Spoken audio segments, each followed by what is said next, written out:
فاغفر لنا يا الله فاغفر لنا يا ربنا فاغفر لنا يا خالقنا فاغفر لنا يا رازقنا فاغفر لنا يا أرحم الراحمين. Ya Allah, ya Arhamar Rahimin, tidak ada seorang pun di antara hamba-hambamu kecuali mereka pernah berdosa kepadamu. Bahkan para nabimu pernah bersalah kepadamu. Adam pernah melakukan dosa di hadapanmu. Lalu ketika dia memohon ampunanmu, engkau pun mengampuninya, ya Allah. Nabi Nuh pernah berbuat dosa kepadamu. Lalu ketika dia memohon ampunanmu, engkau pun mengampuninya, ya Allah. Nabi Musa pun pernah berbuat salah. Lalu ketika dia memohon ampunanmu, engkau pun mengampuninya, ya Allah.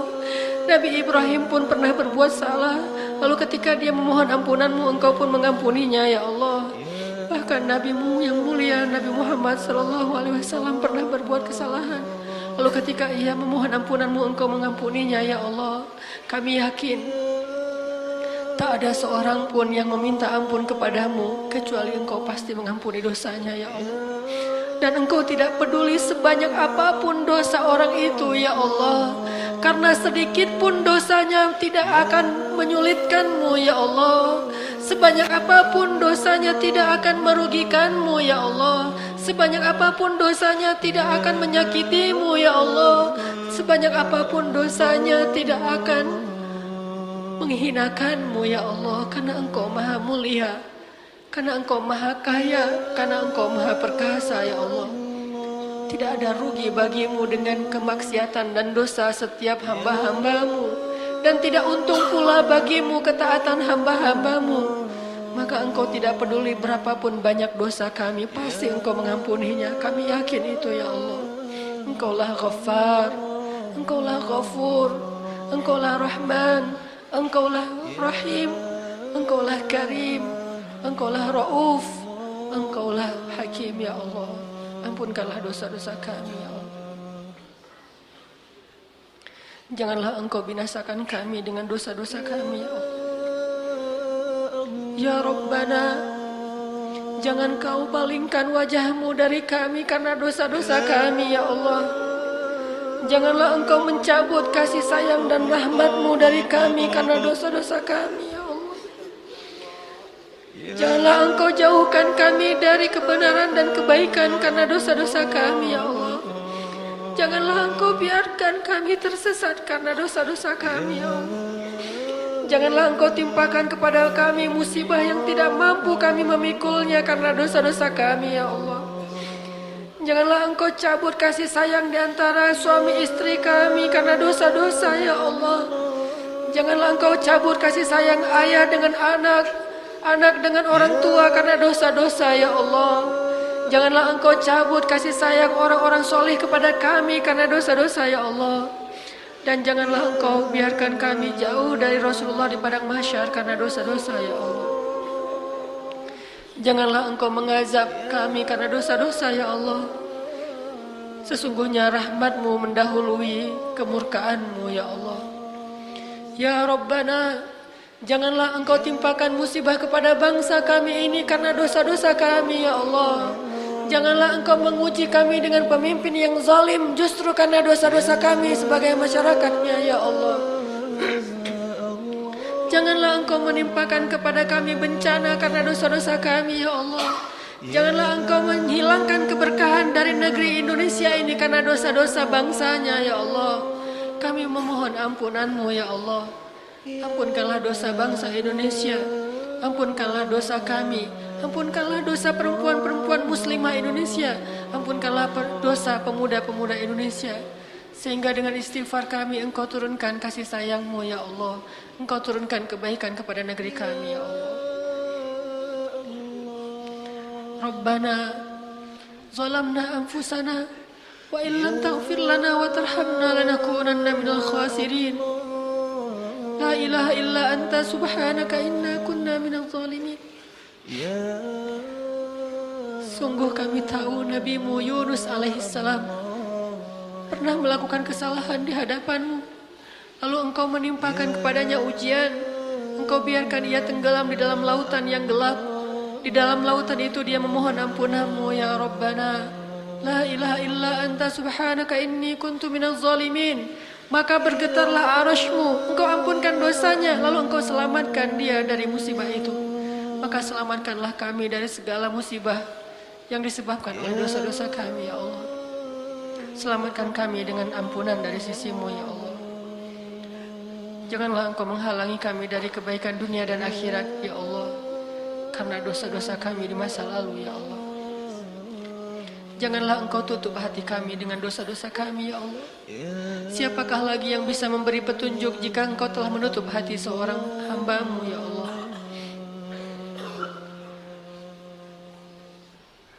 Astaghfirullah Rabbal baraya. Astaghfirullah minal khataya. Astaghfirullah Rabbal baraya. Astaghfirullah minal khataya. Rabbana atina fid dunya hasanah wa fil akhirati hasanah wa qina adzabannar. Amin ya rabbal alamin. Subhanakallahumma wa bihamdika asyhadu an la ilaha illa anta astaghfiruka wa atubu ilaik. Assalamualaikum warahmatullahi wabarakatuh.